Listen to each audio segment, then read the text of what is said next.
Welcome back, Smutterflies. Happy Wednesday. Happy Wednesday indeed. And it's December. No, it's not. Oh, it's 26th of November. Whoops. This is coming out this week. It is. Yeah.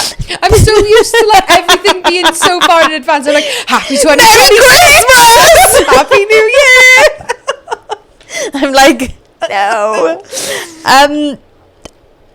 End of November. Yeah. Last episode of November. It is, yeah. We've a bang.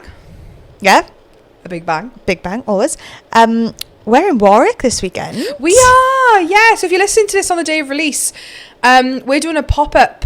We're hosting, like, so I guess the word, a pop-up shop, a romance bookshop that's having a pop-up in Warwick. 2-day event on the 29th and 30th of November, and it's free, and potentially if you're listening there might still be tickets available, but they were like really close to selling out the other day. They've had over 1,200 like taken now. Yeah, but it's essentially just going to be a giant pop-up of like predominantly indie authors, all the romance sub-genres, so, you know, fantasy, contemporary, dark, everything. Some trad authors, like, books are going to be here as well, and it's essentially like a big giant like book pop-up shop for the weekend. Yeah, so they are opening a romantasy store in Warwick. It's just like, you know, still getting there with the bricks and mortar store. So this pop-up is like to get you ready for the store and to give you a flavour of like what the store's going to be like. Yeah, and we're hosting on the Saturday and the Sunday, and I will have Daughter of Stone there, and I'll be there to sign it if you want me to. And you can meet us, you can come chat to us, you can tell us how much you hate all our episodes. And I think it's just be a good chance to, like, if you just want to get a ton of books, who doesn't want to? The books you typically probably wouldn't be able to get in person. Yeah, like, these aren't books that you can just, like, walk into the Works and Waterstones and buy. Like, yeah, there's a lot of indie titles. Yeah, like, it's a majority indie where, like, you'd be buying directly from the indie author themselves. You wouldn't necessarily, like, see the book before you bought it. Yeah. Because it wouldn't be, like, stocked in a store anywhere. So you can actually, like, look at the covers and decide, like, oh, actually, I want the hardback of this book, but I want the paperback of this one, because, you know, personal preference, you might just see the books and think, oh my god, that's the one I want. So it's a nice way to, like, actually, like, look at the books and, like, shop.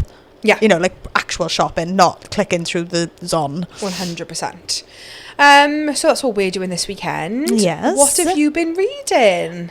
I have finished Ravenminder by Lindsay Cummings. Thoroughly enjoyed that. I finished Woven by Gold by Elizabeth Helen. Thoroughly enjoyed that. I didn't know I needed MMF in my life until I read Hollow, Legend, Bonded by Thorns, Woven by Gold. Like, I'm just, like, really here for a threesome. You met yourself. I know, I've just never really read books like that. Like, I don't... There's a little bit of In Blood Nash, I guess. Yeah, well, yeah, and that's my favourite part of the book. Oh, okay, there we are. Join in.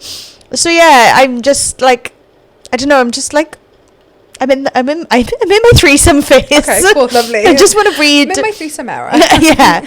I just want to read loads of White Shoes at the moment. Cool. Like, that's like my, and I get like this, don't I? I get really fixated on like a trope. Like when I did all of Elsie Silver, like I was a cowgirl.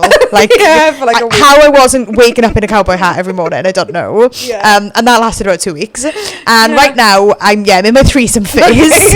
But like, it could change, because like, when I read The Ever King, I was like really into pirates all of a sudden. Do you remember that? I was reading loads of like nautical themed. Did you? Yeah, I was just like really into like and Vikings. I went really hard on like pirates and Vikings, and like, I don't know, like I'll just like read something that's fae, and then I want to read loads of fae. Yeah, I know what you mean, and then I'll move on to something else, and I'm like, oh, okay, I'm into vampires now. Yeah. Like, I don't know, I just get really like hyper fixated on like one specific trope or genre or like niche. Yeah. And I'm like, this is me now. And right now it's threesomes. Stunning. Love that. Sorry, love. This is a tangent. What am I talking about? But I'm currently reading, as always, like as has been for the last couple of weeks, audiobook in the Tempest Blade. Yeah. By Danielle L Jensen, and I'm reading The Wrath of the Fallen by Amber V. Nicole. And I know people are probably like, Sam, you've been reading these forever, but it's because I've had reading that I've had to do for the podcast, so I'm putting down what I want to be reading. Not that I don't want to be reading what we're doing for the podcast, but like, You're on deadlines, as opposed to just reading it when you want it. Yeah, like, so, yes, I have been reading them for a while, but... and you also hugely overcommitted to arcs. Even if you had no podcast reading, you overcommitted to arcs. I've got 3 arcs that are waiting for me to read, and I'm shitting myself, and I'm going to get a slap on the wrist, but... Hey, I'm a Scorpio, baby. I'm just a girl. I'm just a Scorpio girl. What have you been reading? So I have finished audiobook in The Tempest Blade, which was a fucking ride, all like 100 and something hours of it. It was wild. I've obviously also just read Ravenminder for the podcast, and I fucking loved it. And I started the 3rd book in The Beast of the Briar, Forged in Malice, something like that. And I only got like a third of the way through that, because we're not going to do it till like probably Jan. So there's plenty of time, I think we're going to do a Christmas themed Patreon in December. But I started it, and I'm probably going to pick it back up now that I'm kind of like done. And we're doing Brimstone next in the podcast, so I started audiobooking that. And stunning outside. I'm not far in a couple of chapters, but I'm really enjoying, and that's me. As always, we are on Patreon, we're on Discord, we're on Instagram, we're on TikTok, we're on Threads. We think we're funny. You can agree or disagree, but go check us out. We are crowdfunding on Throne at the minute for like bright purple pop socket type things to go over these, like pop filters, not pop sockets. I don't know. Pop filters for our mics to make us sound even better. Obviously, our mics were funded by you guys, which is amazing. So that's live on Throne. All the links are in our link tree, which are in our bios across all our social medias.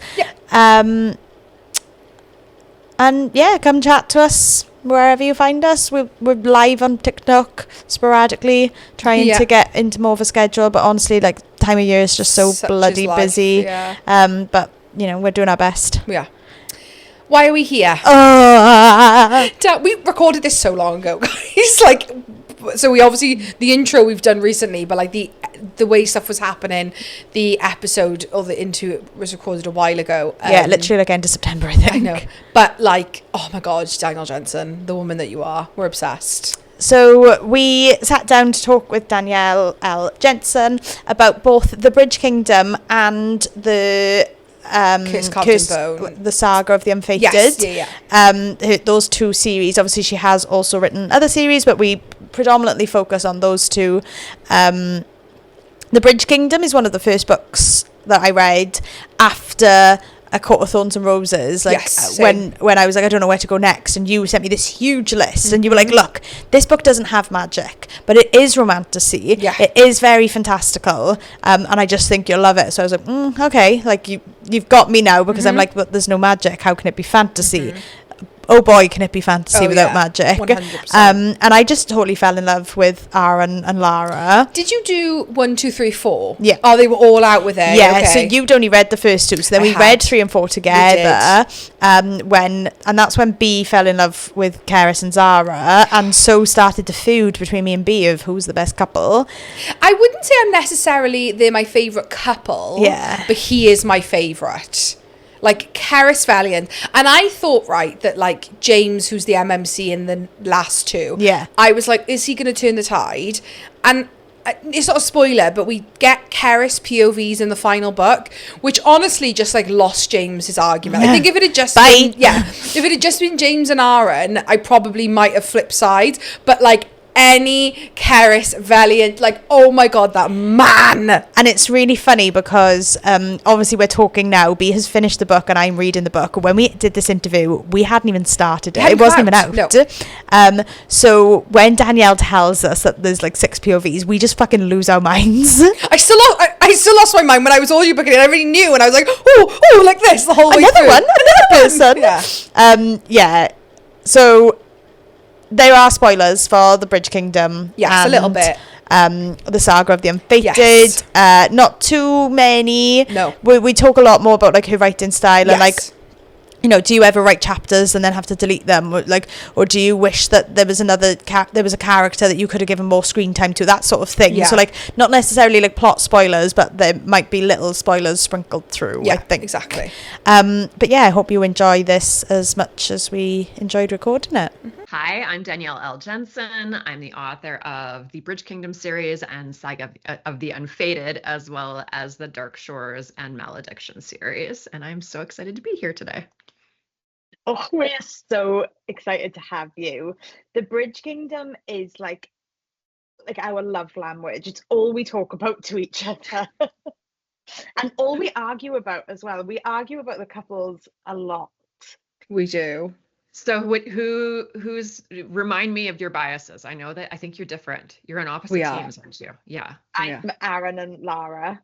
Yeah. And I'm Karis and Zara. Right. Although but then we're both like, if we had to pick another, we are both James and Anna. So we're kind of like, well, James and Anna are kind of halfway between. Like they're a meeting in the middle. So if you can't pick a side, they're a good side to be on. So. Yeah. I said we'll see. Maybe we'll sway you with book 6. This is exactly what we've been saying. Jump ship. And it's so soon now, right? Like when this comes out, the audio is next week. The audio is next week. Yeah. So when this interview airs, the audiobook is out there in the world, and we'll have listened to it twice by then, probably. Yeah, it's sort of snuck up on me. Honestly, I have been so busy with other things, and then it sort of struck me. I'm like, oh my gosh, it's coming out in audio next week. I need to be ready. It's not that I really have to do anything, though. I've done the heavy lifting. I've done the hard work. And now everybody just has to listen. But I suppose I should do some social media preparation. We'll do it for you. Like, we will not shut up about it. So I appreciate that. You do the work for me. Yes. So, Sam, do you want me to start and we'll go 1-1 with the questions? Yeah, absolutely. Okay.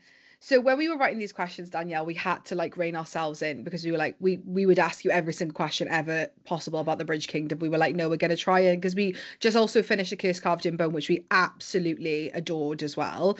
Thank you. But the first few questions are Bridge Kingdom related, no shocker. Yeah. So what was the very first spark of inspiration for the Bridge Kingdom world? I had a very strong visual of Lara sitting at that table with all of her sisters and her father. I could see it in my mind, and I knew sort of the story that I wanted to go with it was that there was going to be this kingdom that somehow controlled trade between nations, and therefore, you know, that's a very powerful position to be in, and everybody's going to covet that power, and that she would be going in to infiltrate and destroy. So I knew that's what I wanted to do. And I thought about it for a really long time. As I do, I tend to spend a lot of time sort of noodling over my ideas before I really start writing. Because the big thing was how do you structure a world so that one nation can control trade in that way? Like, how would that work? And I went through like lots of ideas that in hindsight seem so spectacularly shitty after finally having landed on the bridge. I'm like, maybe there's a ravine they have to go through. I'm like, how's that gonna work? And so, you know, just I think honestly that I was watching a lot of Moana with my then very young daughters, and I think that I just was inspired by the sea and by sea travel and by those types of visuals, and that's where the idea of the bridge came to be. So, but in my original vision, Lara killed her sisters. I know it's hard to believe now because they've become such a huge part of the story. But and even in the first draft that I wrote, they died. But how do you redeem that? Like, how do you bring a character back from that sort of so I ended up rolling it in, and in hindsight it worked out so well because they have become such important characters and I love them so much, and now the thought that I tried to kill them just breaks my heart, but I did. I love that though. Yeah, because obviously it's like the opening scene, right? That's such a like, and obviously as a reader, you do think that's what's happened for an amount of time. So the fact that like that was gonna be it, but honestly, I feel like you could have redeemed Lara for us. Like I feel like you get us to turn for anyone. Like I can 180 on any character. It's always funny to see what readers will forgive and what they won't forgive. It can be actually pretty hard to predict. Right, I bet. So they'll forgive the guy doing just about anything. But with the FMC is people are so much harsher on the girls. So yeah, it can be really hard to see how far you can go. Yeah. And bring it back. For sure. Yeah, for sure. Absolutely. So the writing style of a duology per couple, which overlaps with each other, is so interesting. What made you decide to write the Bridge Kingdom series this way? Well, I had, when I first started writing it, I intended really just to write Lara and Aren's story. I put in a lot of, I could do Anna. You know, it's set up where, you know, she's certainly been part of the treaty and she has been betrothed to the Crown Prince of Harrenhal. So it was set up and I knew I wanted to write it. And I actually started writing Anna's story quite early in the game. And I had sort of the beginning of it. But then I met Karis when he arrived on scene in when I was drafting the Traitor Queen. And I just knew that if I had the opportunity that I really wanted to write his story and Zara's story. And so, but the thing with the series is that a lot of the times it depends a bit on how successful the early books are. And so you can want to do things and then it cannot really manifest in an easy way if the, you know, series hasn't done as well as you would have liked. I was fortunate that the first two books did do quite well. So I had the opportunity to sort of explore the depths of the world that I wanted to go into. And I'm so thrilled that I was able to do that. But it's not something that you can necessarily predict. So I was setting it up and I knew once we were into writing The Traitor Queen was when we did the deal with Audible in order to write more books. So I knew as I was writing it that I would have this opportunity. So as I was finishing the story, I was putting in the beginnings of the framework for that in order to, you know, try and entice people to keep going. And I'm so glad you did, because Karis is literally like the love of my life. Like I love him too. Yeah, as soon as he walked on the page, I was like, oh, I was like, he's bookish and blonde. I was like, this is the man for me. You're rare. So many people are like, I can't believe you made him blonde. I'm like, he's Lara's brother. I had to make them look similar. Yeah. Like, and it's that like that family connection with the eyes as well. And they're like they're full siblings, right? Because they're the two that are like the same parents. So like, yeah, of course they'd be. I love it. I love a blonde. Who doesn't like a blonde? I would never not read a book because of a character's hair color. I just don't care that much. I'm sorry to all the readers who are so committed to tall, dark, and handsome. I just don't give a shit. Sorry. I even when I am writing the aesthetics of my characters, I'm like, how many brunettes do I have? How many redheads, blondes? Have I been using blue eyes too much? Do we need to go to a different color of eyes? And so I actually, if you map out all of my main characters through all of my series, I do have quite a diverse like color spectrum. And then of course people of different races as well. Mm-hmm. And but it is not lost on me that my two most popular heroines, which are Freya and Lara, are both blonde haired. So I feel like I need to move away from the blondes for a while to try and, you know, get some bestsellerdom going on other hair colors. Mm-hmm. I love that. Yeah, that's amazing. So speaking of Lara is both cunning and resourceful. What do you think that she would do for a living in the modern world? I think Lara could do anything that she set her mind to. So, but I think that she is like a warrior of the people. So she would do something, in human rights, I think. She would be out there risking everything and trying to make a difference and being the hero that we might not have asked for, but she's the hero that we need. So, yeah, that's what I would say. Absolutely, and I think she'd slay at it as well. I think she'd be Yes. amazing. Well, we would love her, and she's so pretty that she would be this perfect like Instagram personality that everybody would be like, well, we can always use Lara because everybody always watches her videos. I love that. So who has been your favorite couple to write in the Bridge Kingdom series, and why? It's hard because Karis and Zara are my favorite couple, but they were not my favorite couple to write because they were very challenging for so many reasons.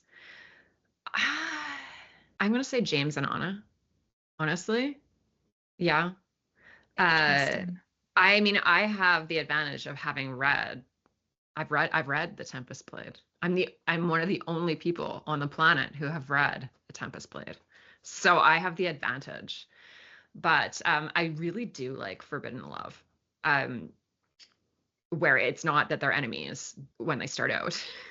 Things change. But, it's just they are really not supposed to be together for so many like really powerful reasons. And so they fall for each other anyway. And how are we going to overcome those obstacles? I really love writing that trope, even more so than enemies to lovers. So I really like that they're older. They're the oldest of the characters in the Bridge Kingdom series. So, you're writing from a different maturity level, and being not a sprightly 20-year-old myself, I know you're amazed I'm not.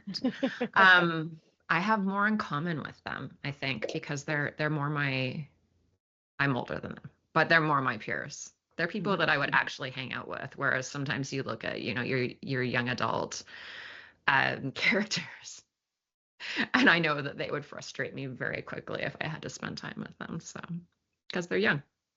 Mm-hmm. And I think as well, like you said about them, is that it not just obviously it being forbidden, but it being like brothers betrothed, and also like James as a character. We spoke about this before, but like how proper he is, and so it's just like so against everything he stands for to do what he's doing, but it just makes it so much more steamy because like they're so not supposed to be each other, but they're so down hard for each other that like he cannot at times like restrain himself, and I'm obsessed. I was very inspired by Kate and Anthony from Bridgerton when I wrote James and Anna. So it's a similar because of course he's supposed to be marrying her sister or pursuing her sister. So it's reversed. But they were hugely inspirational for James and Anna. So if you were to read again, you'd be like, oh, this is why James is always getting wet, because the scene where Jonathan Bailey falls in the water and comes up and his shirt's all plastered to his chest and he looks so frustrated. Her. Yeah, that was it. That was the. I love that. I love Bridgerton so much. Me too. Yeah. So interesting you said about that her sisters should have stayed dead, because our next question is, have you had to scrap any chapters that you loved but they just didn't work, and can you tell us about those chapters? I very rarely delete chapters. My drafts tend to look like very skeletal when they first come into being. At least now my writing process has changed a little bit. So I'll be, a book that's going to end up being, 150,000 words. The first draft might just be 70,000 words while I get the framework down. And so I tend to be always building versus deleting and changing versus deleting. So oftentimes I'll read a scene and it's not quite right, but I don't scrap the entire chapter. It just doesn't happen very often. So I know lots of authors will have this sort of massive file folder of deleted content. And alas, I don't have that beautiful marketing opportunity to use. I have to fake it. I'd be like, well, I might have written that. No, it's just because I'm building off of a framework and building and building and building. So I'm not coming into a fully flashed, quickly written draft and like cutting and totally deleting stuff like that. It's just not the way my process works, but it is the way that a lot of authors work. So yeah, you do see that, like you said, like authors literally like printing and going through and slashing like chapters like to cut it down. And yeah, it's interesting that you say that, because like when you read, obviously you put a lot of effort into it, but like when you read your worlds, it's like crazy to think that like you potentially had like a 70,000 word draft. Like I'd love to see it, because like what does that look like?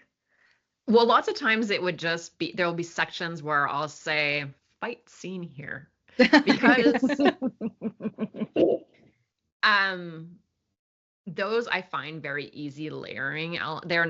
If I know I'm going to have a battle scene, unless there's someone that's specifically dying, like I tend to know what that scene's going to accomplish. So I don't need it in order to carry on the plot. I know it's going to be a big action scene. It's going to be, oh my gosh, are they going to live or die? And all that sort of stuff, and what the end result of it is going to be. So if I am trying to get the framework of the plot and the characters down, I can leave that. And so it does tend to be something here, something there, or I think I need a couple chapters here because the pacing of the romance is feeling disjointed or rushed or something like that. So I think it would just read like a really shitty book. So you're not missing out, because it's the framework that I'm going to build everything off of.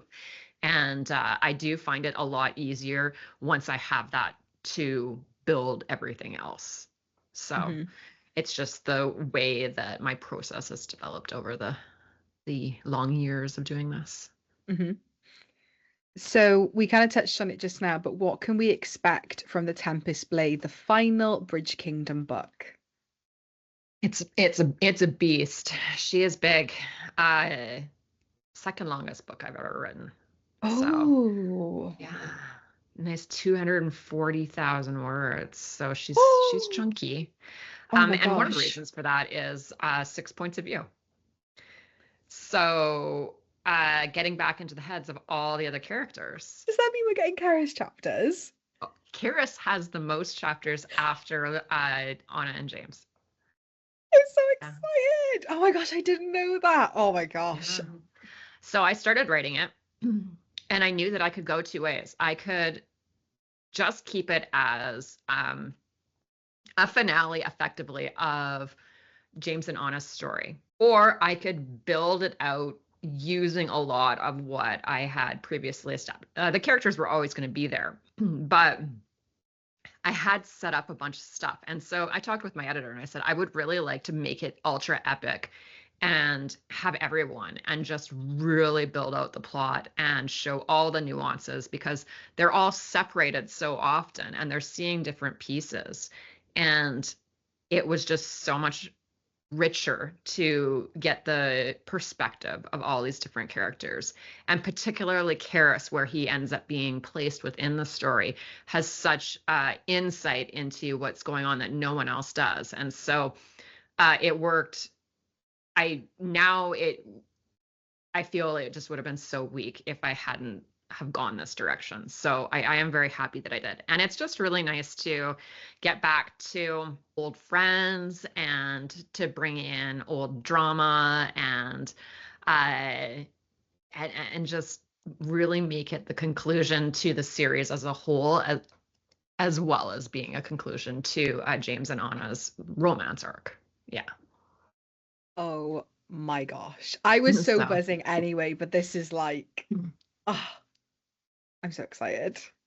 I know. I feel like I've certainly communicated it online, but you know how it is. You think that you've posted something on socials and that the 100,000 people that you follow you have all seen it, which is obviously not the case. I wish it was the case, but it's not.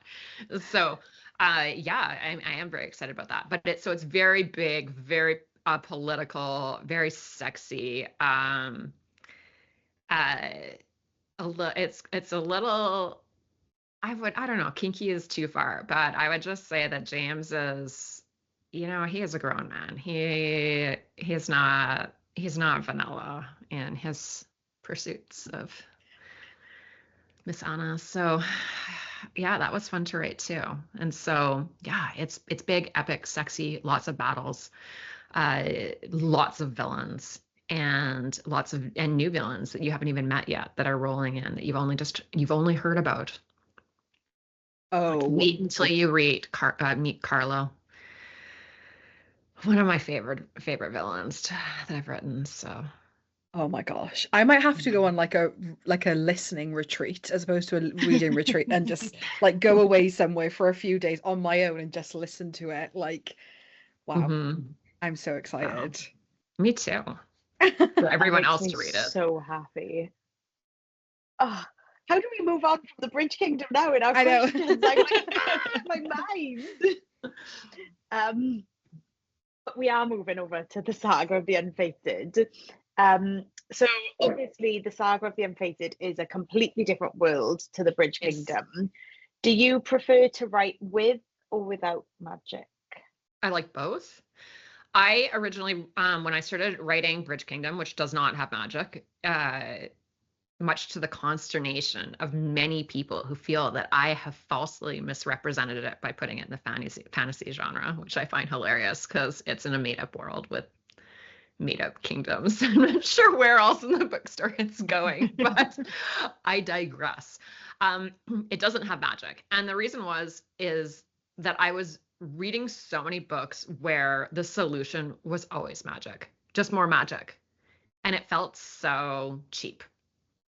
Because it was just like leveling up on a video game, like pass a level, get more power, pass a level, get more power. And then when you meet the big bad boss, you have so many powers, of course you're going to win.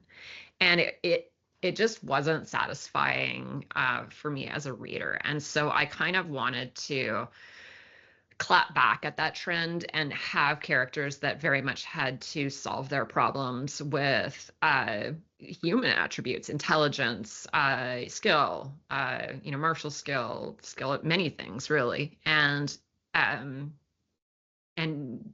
write it that way. And so it was a response to what I was reading. But I do really like writing magic, and my other series all have magic. So it does open up a lot of really cool visuals and different elements of world building that you can add in, that it's always fun to do. But yeah, so I like both. Yeah, I think you have to write the story that's authentic for you as well, isn't it? Like, who are you writing for if not yourself? Because there's no point trying to tailor something to what somebody else is going to like, because there's so many likes and dislikes out there. You could never write the perfect book. There is no perfect book. Exactly. So I just love that you were like, do you know what? There's too much magic out there for me, and I want a book, a fantasy book that has no magic, because like it just makes the story. There was too much magic. It was that it was shittily written magic. In my opinion, I'm sure there's plenty of other people who loved all that was going on, but I didn't want some superpower to be the answer to the conflict of the story. I didn't want magic to be the thing that solved all the problems. So magic is good. Magic is wonderful, but correctly used, in my opinion. Again, people will be like, well, I like it if. I'm like, that's fine. You can like what you like, and I can like what I like, and we'll move on from there. Absolutely. So staying on the topic of the Saga of the Unfated, did any character story surprise you in A Curse Carved in Bone, or did you always know how the story was going to end? I had a pretty good idea of how it was going to end. Not necessarily the specific mechanics of the ending, but I knew what I was driving towards. And so yeah, I had a goal in sight that I was reaching towards, but a lot of the actually how it went down, I figured out as I was writing. sometimes I have a really strong visual of the ending, of exactly what the scene is going to look like. But in this case, I felt like I really needed to know the visuals that I had created throughout the second book before I could really do a deep dive into what I wanted to look at, for reasons I don't want to spoil, but because there's stuff that is visually important in the end that I didn't know exactly how it was going to look until I had drafted parts in the middle. Mm-hmm. My vague we are a full spoiler podcast, and we've done Curse Carved in Bone as a full spoiler episode where we talk about everything, so don't panic about letting any spoilers out. It's absolutely fine. Well, yeah, so I needed to know when you went into the other realms, what it was going to look like, and how that gods were going to manifest. And so I needed to know how that felt in other scenes before I could really visualize the ending. Mm-hmm. Mm-hmm. And they were like some of my favorite scenes when Freya goes below. It was just and I love the visual of like how she got there, like the climbing up and down the tree. Amazing. And like I could see her like coming out of like the ground. Oh my god, it was just, everything about it was amazing. I really like that part too. All the scenes on the island in the middle are some of my favorite ones for lots of reasons. Yes. But, so and the scenes on the island, particularly between Bjorn and his father, and the big reveal with Harold, were very strongly visualized for me. So that many long chapters that take place there, the reason why I think that they are the best is because they were such a important moment for me in my thinking about the story. So yeah, I liked it. I liked that section. It was good twist. Absolutely. And it actually leads really nicely onto our next question, because our next question is, we did not see the Loki plot twist or the amount of deceit coming. Do you love to write in a way that keeps your readers on their toes? I love twists, but they have to fit the moment. And they have to be earned, because the thing is that if it's easy to surprise the reader by just pulling something from nowhere, but that's not good writing. So, if somebody says, I was so shocked, and even in hindsight, there was no clues leading up to it, that's not good. You want to be like, oh, I should have seen it. But you didn't. That's what you're always striving for as an author. And with that, I think that people who are very familiar with Norse mythology know that Loki is very much a shapeshifter.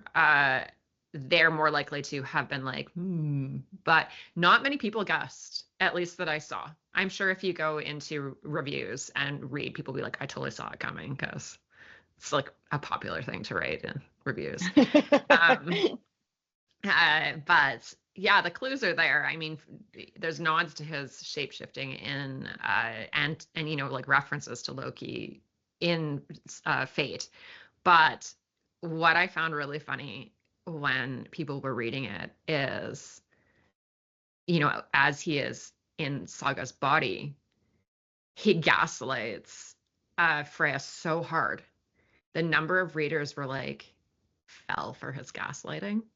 And we're like, yeah, Saga is dropping truth bombs. Freya should listen to her. Why, all this stuff. I'm like, you suckers, you fell for his gaslighting just as hard as Freya. And there, people are coming in and being like, yeah, Freya should definitely forgive Bjorn. Like, she just needs to listen to Saga and all this sort of stuff. And I'm like, because that is like part of it is it is not satisfying when you see gaslighting as a reader, and to you it is so obvious, then it can be really hard to understand why the character is falling for it. Because you're like, obviously, this villainous person is just trying to trick you. Why are you believing this? But to successfully gaslight both my character and a huge number of readers was profoundly satisfying to me. I don't know if readers found that satisfying, but I really enjoyed gaslighting everybody so hard into just so much self-doubt for Freya. But yeah, it was fun and fun seeing their response. I think as well, like you were saying about it with it being plot twist, like you said, there are like I remember when we recorded our Fatington Blood episode, and I remember us talking about the mention of Loki, and we literally were like, I bet that might come up like further down the line. But then obviously when we read Curse, like do you think it ever crossed our minds? We were like, no, like when we read, we were like, oh my gosh. But I think as well with the fact that he surrounds himself by so many people that are fated, and for a long time we don't necessarily know that he is, we kind of assume that he isn't. So I think that's what was also such a good, like, you know, like distraction, because why would somebody in theory who's so powerful like surround themselves with powerful people? So it's like the like it being ambiguous, that like you as a reader just assume like, well, it must be because he has like no power, right? Because why would he have this powerful circle? And then in reality it's like, oh my gosh, it like runs so much deeper than what you think. It does, yeah. And I personally want, I really enjoy ultra intelligent villains. And I really like the villain to just kind of be having victory after victory, kind of right up to the end with the way that I write. And so you'll usually find that it feels like the characters can't cut a break with me, because I always want the villain, it to seem as though the villain might win. Not everyone likes that, but I really like it where the villain feels just almost too powerful, unstoppable, too smart. Because I think it makes the tension of coming into the climax and having the characters finally win the day feel so much more rewarding when they've kind of tripped and stumbled, trying and trying and trying, and not tripped and stumbled in the sense where they're just incompetent, but where the villain is just that good. And so I really like to write the super, super intelligent, manipulative, political villains. If you've read all of my books, you would know that because that's what they are, you know? So yeah, Harold was definitely just like, he was the ultimate gaslighter. He managed to convince all these incredibly powerful people that he was just like the gift to them. He was benevolent ruler, and yes, he could be harsh when he needed to in order to protect his kingdom, but he had them convinced that he was just such a force of good and their savior, and in reality he was like their curse. And so everybody was fooled, and learning that readers were fooled as well is excellent feeling, because it means that I have like correctly crafted it. So and it gives me personal satisfaction to laugh evilly as I'm watching people be fooled. So yes, if you imagined me cackling like a villain, it's because I was. I love that. So Ulva is ambiguous in her motives. When writing her, did you always have a clear map of her loyalties, or did her character shift as you wrote it? Sorry, which character? Oh, am I pronouncing it correctly? Ilva. Yeah, sorry. Yeah. I heard Ulva and I was like, I think yeah, Ilva, yes.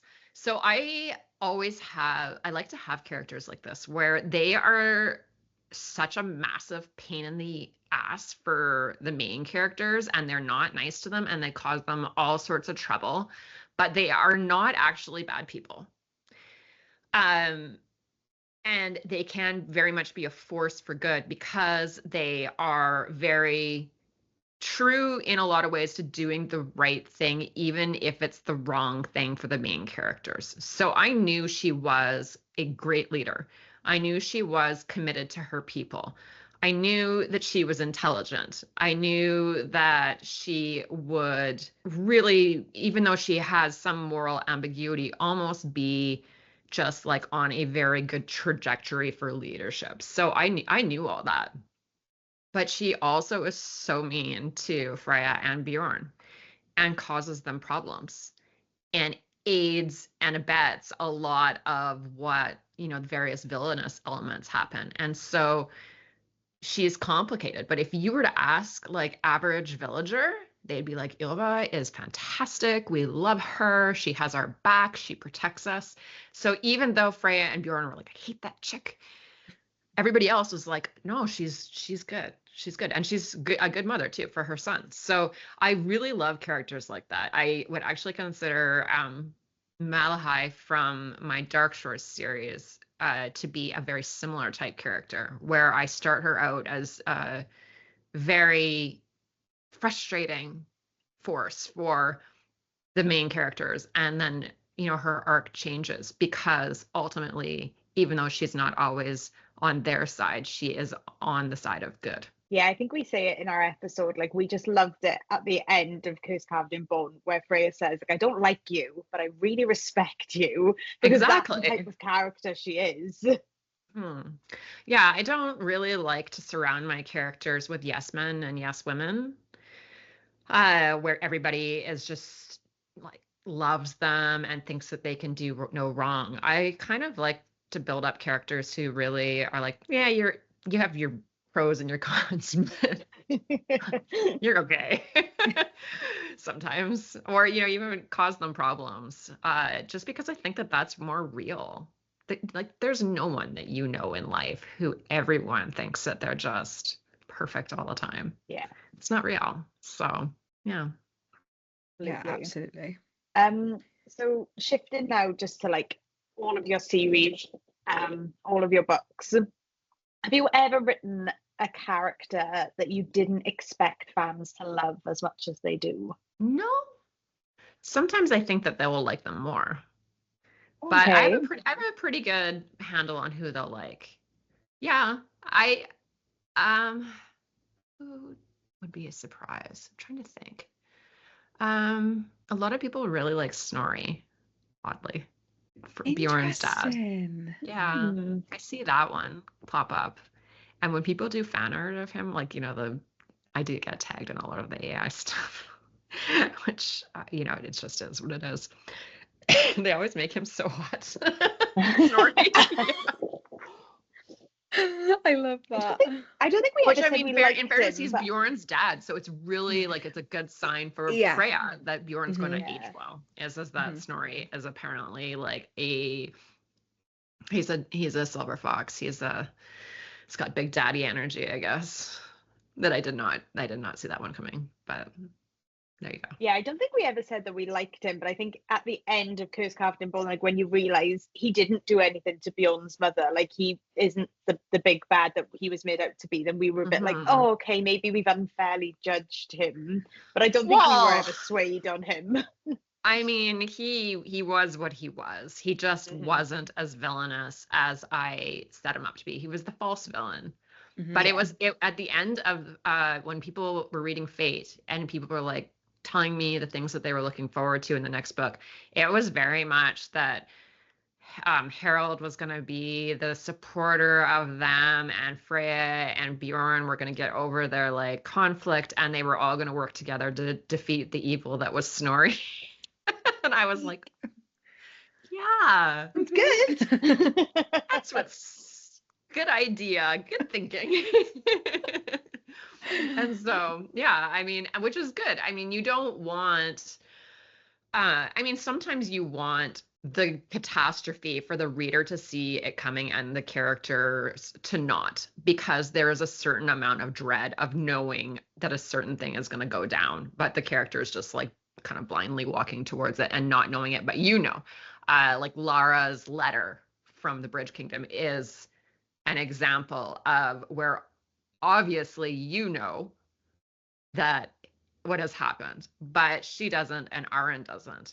And so you have that dread. You finally see them getting to be happy and things are working out, but in your heart the dread is there because it's going to come back to haunt you. And so, is it predictable that it's going to, yes, it's set up to be it's a plot device where I am undermining their happiness with dread, because you know that I am going to tear it all apart with this thing that has happened. You know, you're meant to be able to predict that, and that is a plot device. And then there is the ones where, you know, it's a twist, and it's so it feels like a big shock, and that's different. Like, it's just a very different. There's different ways of getting that satisfaction. Yeah, I think I will agree with the dread when reading those scenes in the Bridge Kingdom, because that's exactly how I felt. I was like, I'm going to be sick. I'm going to be sick over this letter. Yeah, and so that can be as powerful as a big punchy twist. They're just different ways. Absolutely. And I mean, different people like different types of things. A lot of people don't. They want the surprise. That's the thing that they like. And so, you know, what I did with Bridge Kingdom to them is not as satisfying, because they want to be surprised and not have existential dread about how we got here. So, are there any characters in any of your books that you secretly wish had their own spin-off that don't? I tend to rate them. I would love to write about, or I would have loved to have written about Saga, like actual Saga, with like having these two powerful Viking guys both like fighting over her. But because that's something that you ultimately, it does not have a good ending, and you know what the ending is, it's not a good thing to actually write a novella about, because people know too much already. But I would have loved to have written her story where she was just like the seer in the wilderness that these two guys were obsessed about, and she's banging them both. And they hate it, but they love her so much that they just accept it. I would have, I mean, it would have been a good story. Yeah. We literally said we said the exact same thing in our Curse Carved in Bone episode. Like, I love that for her. Obviously the demise note, but like, I love that she was just like, they were so obsessed with her. They knew that they were both like the other man, but they just didn't care, because I just love that for her. Yeah, 100%. Yeah. That's so funny that you said that, because that's literally what we talked about exactly. for a good portion of the episode. There, you see, we're connected. We have like an author-reader connection of I know what you want. Will you ever write any novellas in any of your worlds to expand their stories? To expand the main characters' stories, or expand the world? The worlds in general. I would never not say no, but I know that there is this big move now to write novellas where the characters are just happy and living their best life, and that readers do like them, but I don't. I am, once things are resolved and there's no more drama and trauma, and how is this going to be resolved, and tension and terror and angst, I really check out on characters. So that's one of the reasons why I think I'm not known for these long denouements at the end where you see chapter upon chapter of, you know, and then they, you know, they got married, and then they moved here, and they lived there, and they were surrounded by their friends, and it was so great, and this is how the world became perfect. I don't ever do that, which I frequently am criticized for, which is fine. But it's because I check out. So I am never visualizing those moments at all. And they are boring to me. And so if I started to write one of those novels, I have a feeling that I would just destroy their world in order to create a plot that is satisfying to me as a reader. And so it's better for my characters if I let them be. Now, writing another story within, say, the Bridge Kingdom world about, you know, a sister after the ending and, you know, her adventures that she goes on, that's different, because then I can still do the drama and trauma because it's new and it's a new trajectory. And so I think that there's always room to come back. But you start losing readers every time you change to a new point of view. And so it becomes a question from the standpoint of, this is my career and it's what I do for a living. And so is my time better served writing about new characters and new worlds that I'm passionate about, is that fulfilling what the most of my readers want, versus people who are such huge Bridge Kingdom fans. It's a bit more niche, the people who are going to go and read those side quests. And so would I love to be able to just have unlimited time to go and write all those side quests? Absolutely. Realistically, it does become a harder thing to dedicate the time to, but never say never. It's so funny that you say that, because whenever we've read like a yearning, burning, lusty romance, we're like, oh, loved it, until they fell in love, and then we're a bit like, nah, don't care anymore. Well, yeah, because it's boring. Sorry, It is fair. Some people just really like it, and that is fine. We are not all the same, but I think when you're reading me, you just have to understand that that is not something that I am really drawn to. And so I don't write it because it's not me, and it's not something that I enjoy as a reader. And at the end of the day, the things that I'm writing are reflecting my own likes and dislikes in the craft. So, and fan fiction is a beautiful thing. Go write. I'm building their first new house together, and planting a garden, and going for wine night with their besties. Do it. That's me writing Karis and Zara, literally, like what they're doing right now. It's just not gonna be. It's unlikely to be me. So 100, yeah. Sorry. So, after Tempest Blade, what comes next for you? Do you have any stories in your head that you're beginning to write? Anything you can talk about right now? So my new series, the first book, Defy the Dusk, is coming out next year. I think November. Sorry, Del Rey, if that's supposed to be a secret. Late next year. I'm pretty sure it's going to be November. So I am actually just finishing up the second draft of that. And that is a post-apocalyptic fantasy with romance. Ooh. Yeah. Exciting. Dystopians, post-apocalyptics, I love them as a consumer fiction, both in film, TV, and in books. Absolutely love them.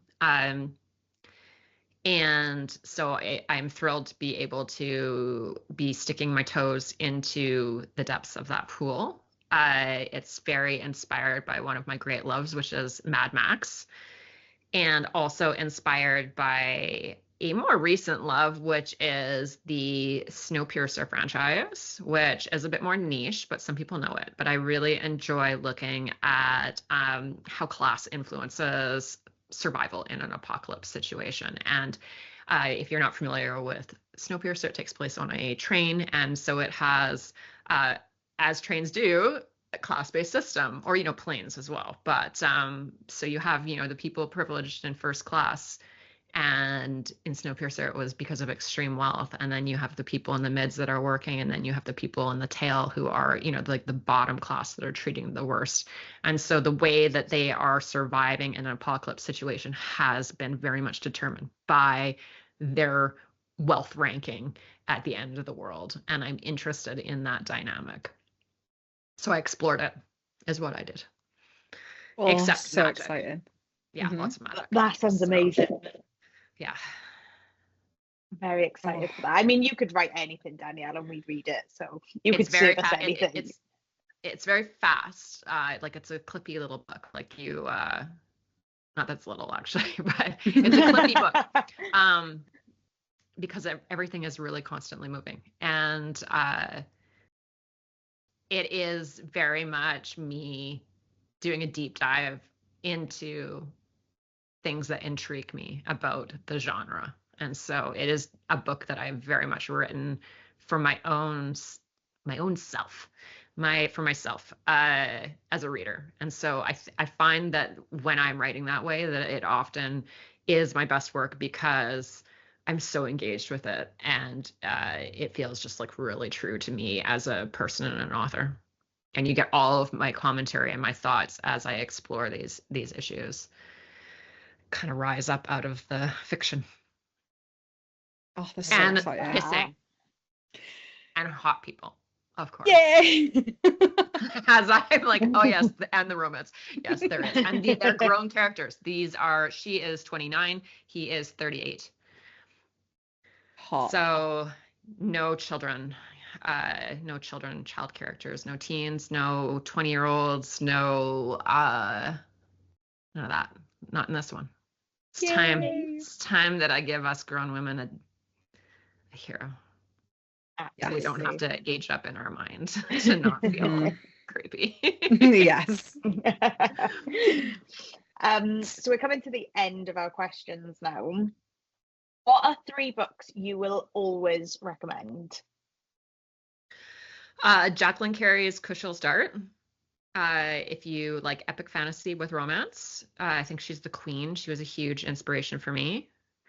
John Gwynne, particularly his Bloodsworn saga, which is Norse-inspired fantasy, and he is like a hardcore Norse Scandinavian expert. So if you read something like my book and were like, I really wish there was more world building into like the nitty gritty and like naming all the pieces of armor and all that sort of stuff, and you really like that element, he would be perfect for you.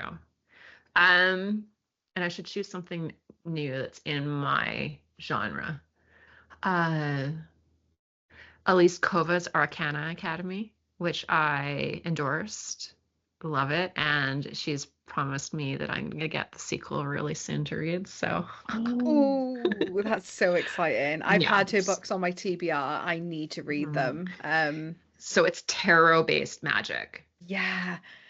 And she knows a lot about our world's version of tarot. So it's very much something that's a niche interest for her, and something that's like really that she's been dying to write about. And the magic system in that, how they like imbue the cards with magic when they paint them, and how they use them in different cards. And it's just very, I love the magic system in that so much. So if you're looking for something that is more in the fantasy romance spectrum, that is a book that I will always recommend.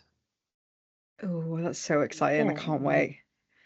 And so our final question of the evening is, are you currently reading anything? And if yes, what are you currently reading? I am reading Jean Kwok's new upcoming one. It's called Dominion. And it is a fantasy novel, and it's excellent. And so I have an arc of that. And I also have Alchemized on my e-reader. I have not read Manacled, so I am fresh to the experience. But I do like to read the things that people are talking about, because you can't be part of the conversation if you don't know the scoop. So very Sen is a absolutely talented writer, so there was no denying that. And but I'm early. I'm only on like chapter 5, so you can't ask me anything more than that. Amazing. Well, thank you so much for coming on. It's been an absolute dream of ours to have you, and we've loved every minute of it. We are so excited for the next Bridge Kingdom book to come out, and prepare to be. I know. You can DM me next week. This is what I mean. Like, oh, the book that took you all these years to write? Yeah, I finished it in 12 hours. I know. This is the thing, isn't it? Like, you've poured like years into it, and we're like, 5 hours done. Like, Sam listens on double speed as well, so she gets it done in like half the time, which is crazy. Thank you so much. It's been an absolute delight, and we hope you have a lovely Friday and a lovely weekend. Oh, thank you so much. And thank you for having me again. It's always a delight talking to you, ladies. So hopefully we can do it again for the new book. Yes, absolutely. Thank you so much, Danielle. Thank you so much, Danielle. So that was our interview with Danielle L Jensen, the one and only. And like, we've been obsessed with her for as long as we've been obsessed with romantasy. 100%. Like, once we found this genre, like we said, The Bridge Kingdom was one of like the first romantasy books that we read after A Court of Thorns and Roses. Yeah. And we both just like fell head over heels for Danielle. Yeah. And you know, the way that opportunities lined up for us meant that we got to interview her at a local Waterstones in Cardiff, and then when we were there, she was like, yeah, I'll come on your podcast, and we were both like, what the fuck? And yeah, like the stars aligned and we made it happen, and I'm just so grateful that we did, because she's an absolute delight. Oh, she's class. Like she's so unapologetically herself. I love like her. I don't want to read about teens. I'm writing older adults in my books. Like I want a love interest like that I can relate to. Yeah. Like just like, and like she's writing the stories that she wants to read. So like tough luck if you don't like it. I like it. And I just think like to have the balls to just think I'm not following, you know, what trends are out there and like what's doing well in romantasy. This is what I want to write, and this is what I'm writing. How excited are you for a new project? Oh my god. Is it coming out? It's the end of next year it's coming out, I November think. 2026. Yeah, she basically said to me, Sam, when's your birthday? I said 1st of November. She said, do you know what, birthday present for you, I'm gonna write a book. Is that what she said? I'm so excited for And her. me. I like, as much as I love finishing series, I love starting new series from an author that I love. Yeah, and it's just funny because like obviously the Bridge Kingdom and the Saga of the Unfated are so vastly different. Oh, so different, yeah. That I'm like, well, you know, is this going to be like the Bridge Kingdom, like the Saga of the Unfated, or again, is it just going to be totally different? And are we just going to see a new side of Danielle again? Yep. 100%. Yeah, I'm so obsessed with her. Like, I sound like a little fangirl now. I'm like I'm stumbling over my words. I'm like, fucking calm down. She's not you. She's not in the room with you. So join us next week for Legend by Karina Halley. Yeah, we messed up the release of that. We're literally just girls, guys. Honestly, we didn't realise that it wasn't out when we recorded because we got the art. Yeah, like, and then we were like, oh, I can't really release this episode. So next week is Legend by Karina Halley, then Ravenminder by Lindsay Cummins, then an interview with Lindsay Cummins, then Brimstone by Callie Hart, then our reads of the year. But if you want to watch our reads of the year live, because it's going to be a live stream where we have a party and we get drunk and we talk about books and it's going to be funny, and we're probably going to do some kind of giveaway and it'll just be fun. That's happening on the 19th of December. It's not a Patreon exclusive. Anyone can join. We will be posting the link somewhere soon, TBC on where it's going to be, but it'll be on some kind of streaming platform, and it's on a Friday night, and like get a bottle of wine and join us and come yap about books. It's a two-way yap. Yeah. You can yap, we'll yap. It's a two-way yap. What is it usually then? No, but like it's just us and people listening. But like you can yap back. Yeah. Like, you know, well, I read all comments in real time. Yeah. So like, you know, as long as it's appropriate, as long as it's not offensive, I will read it live. Yeah. And then you'll be part of the episode too. Yeah. Because, you know, what I'm reading out, we don't cut out then for the episode. It stays in. Just so up as it is. It'll be in there. So if that doesn't sway you to join our Christmas party, then I don't know what will. Giveaways, drunk, a pod of Smut and Wingspan, and getting to be part of the episode. What more could you want? Anything else? No, we're done. Sorry guys, we're losing our heads now.